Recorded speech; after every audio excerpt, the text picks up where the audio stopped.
Good morning, children. Today's topic is nodal analysis of capacitive circuit.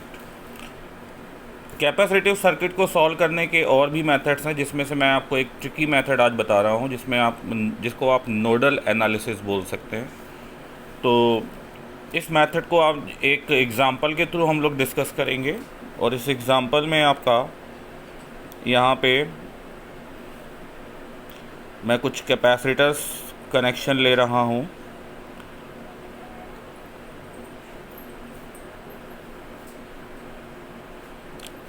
There are 5 capacitors which are connected like this manner.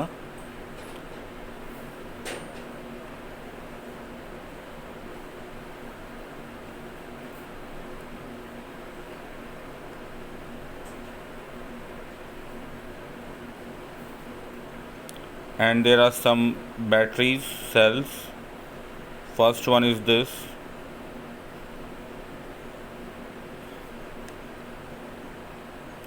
Second one is this.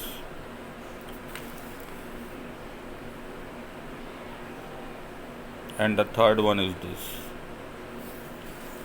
Voltage EMF of this cell is 10 volt. This cell is 5 volt, and this cell is also 10 volt. Capacitance of this capacitor is 2 microfarad. This one is 4 microfarad. This one is also 4 microfarad. This one is 2 microfarad, and this one is also 2 microfarad. So this is a capacitive circuit, and in this circuit we want to find the charge on each capacitor: 1, 2, 3 and 4 and 5. There are 5 capacitor, and we want to calculate the charge on these capacitor. So in nodal analysis, first of all there are some steps.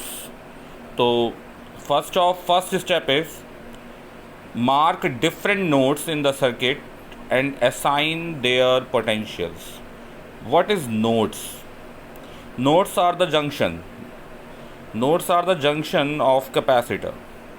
आप battery के capacitor के साथ points को nodes नहीं ले सकते। ये point nodes आपको कैसे लेने हैं? वो जंक्शन जहाँ पे केवल कैपेसिटर जो हैं वो कनेक्ट हो रहे हों। For an example this point, इस पॉइंट से ये 3 कैपेसिटर कनेक्ट हो रहे हैं। सिमिलरली फॉर दिस पॉइंट, ये 3 कैपेसिटर कनेक्ट हो रहे हैं। तो यहाँ पे मैंने 2 नोड्स ये मैंने सपोज कर लिए हैं। और सेकंड स्टेप, फिर इन नोड्स के आप पोटेंशियल को भी आप सपोज कर लें। सपोज इस नोड का पोटेंशियल V1 एंड इस नोड का potential V2। This is the second step. Third step, अब each and every plate and point पे पोटेंशियल्स की वैल्यू को फाइंड आउट करिए। फॉर एन एग्जांपल, अगर इस पॉइंट का पोटेंशियल V1 है तो इस प्लेट का पोटेंशियल भी V1 होगा, इस प्लेट का पोटेंशियल भी V1 होगा, और इसका भी V1 ही होगा। सिमिलरली इस पॉइंट का पोटेंशियल V2 है तो इस प्लेट का पोटेंशियल V2, इसका V2 और इस प्लेट का भी V2। अब इस पॉइंट पे आइए। इस बैटरी का पोटेंशियल डिफरेंस आपका 10 वोल्ट है। ये पॉइंट इस प्लेट से कनेक्टेड है तो इसका पोटेंशियल 10 वोल्ट, और ये पॉइंट इस प्लेट से कनेक्टेड है तो इसका पोटेंशियल 10 वोल्ट। इस प्लेट में अगर इस प्लेट का पोटेंशियल 10 ले रहे हैं तो इसका आपको 0 लेना होगा, और अगर ये 0 है तो इस पॉइंट का 0 वोल्ट। सिमिलरली इस पॉइंट का 0 वोल्ट, इस प्लेट का 0 वोल्ट और इस प्लेट का भी 0 वोल्ट। आगे आते हैं, अगर इसका 0 वोल्ट है तो इसका 5 वोल्ट, तो इस प्लेट का पोटेंशियल 5 वोल्ट तो इस पॉइंट का भी 5 वोल्ट, और इस प्लेट का भी 5 वोल्ट, इस प्लेट का भी 5 वोल्ट। बैटरी का टोटल EMF 10 है और इस प्लेट का 5 है, तो इन दोनों यहाँ से डिफरेंस हमारा 10 आना चाहिए। तो ये 5 है तो ये आपको 15 वोल्ट लेना होगा। ये 15 तो ये भी 15 वोल्ट, ये 15 तो ये भी 15 वोल्ट, और ये 15 वोल्ट तो इस प्लेट का पोटेंशियल भी 15 वोल्ट। तो इस मेथड के थ्रू आपने जितनी प्लेट्स हैं सबका पोटेंशियल, जितने पॉइंट्स हैं उनका पोटेंशियल फाइंड कर लिया। नाउ द थर्ड स्टेप आपको चार्ज ईच कैपेसिटर पे कितना चार्ज आपके एजम्पशन के अकॉर्डिंग कितना आएगा, ज़रा वो निकालेंगे। Capacitance of this capacitor is 2 microfarad and the potential difference of the plate in between the plate of this capacitor is 10 minus V1. So charge stored in this capacitor Q is equal to 2 bracket 10 minus V1 microcoulomb. On this 4 bracket V1 minus V2 microcoulomb. In this 2 bracket V1 minus 0 microcoulomb. Similarly, in this 4 bracket V2 minus 15 microcoulomb. In this 2 bracket V2 minus 5 microcoulomb and in this, ये तो battery है, यहाँ तो कुछ होना ही नहीं है, तो इसमें आपने एजम्पशन के अकॉर्डिंग ये इस सारे पांचों कैपेसिटर पे चार्ज फाइंड किया। अब लास्ट एंड फाइनल स्टेप, अब आपको आइसोलेटेड सिस्टम कंसीडर करने हैं।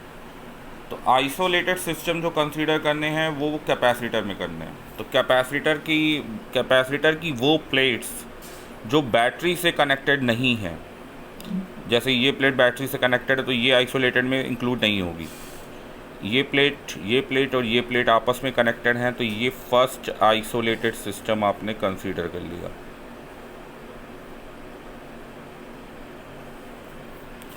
सिमिलरली ये और ये प्लेट भी आपकी आइसोलेटेड सिस्टम में इंक्लूड हो गई। This one is the another isolated system. So there are two isolated system, one and the second one is this. And what is the property of an isolated system? In isolated system the total charge is conserved. It means the sum of the charge on the all plates is equal to 0.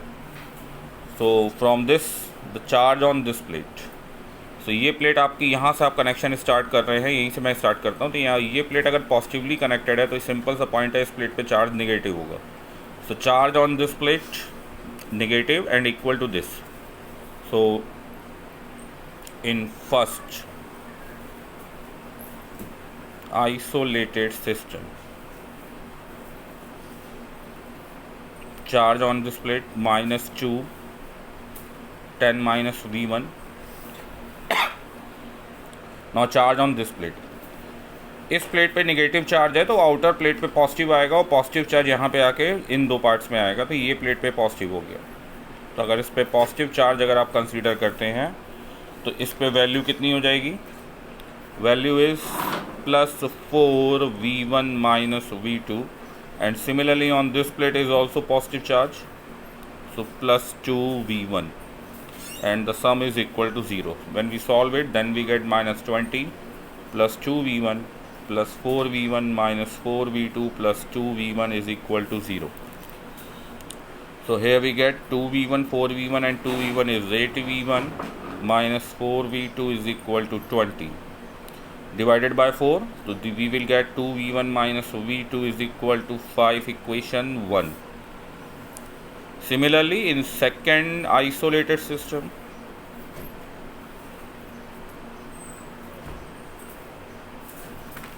in this second isolated system, इस पे आपने charge positive लिया था तो इस पे negative होगा, और अगर इस पे नेगेटिव होगा तो -4 V1 minus V2।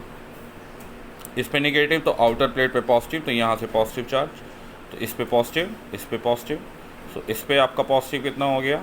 4 V2 minus 15 and इस पे +2 V2 minus 5, okay, and the sum is equal to 0. From here when we solve it, then we get -4 V1 plus 4 V2 plus 4 V2 minus 60 plus 2 V2 minus 10 is equal to 0. Minus 4 V1, 4 V2, 4 V2 and 2 V2 is make 10 V2 minus 70 is equal to 0. So finally we get 4 V1 minus 10 V2 plus 70 is equal to 0, then we get 4v1 minus 10v2 is equal to minus 70 divided by 2, so 2v1 minus 5v2 is equal to minus 35, equation second.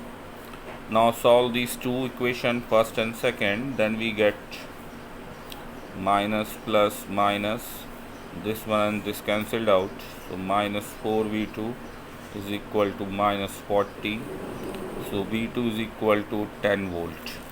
Now replacing this value in equation first, so by equation first, 2v1 minus v2 is equal to 5, 2v1 minus 10 is equal to 5, then we get 2v1 is equal to 15, so v1 is equal to 7.5 volt. So from these two values, v1 and v2, when we replace these value in these charges, then we get all the charges on the plates. Okay, so by this method we can solve the capacitive circuit. ये important trick है आपकी, जो आपको capacitive circuit को solve करने में help करेगी. I hope कि आपको समझ में आई होगी, और अगर कोई डाउट होते हैं तो आप कमेंट में मुझसे बात कर सकते हैं, मुझसे डाउट पूछ सकते हैं. Thank you very much.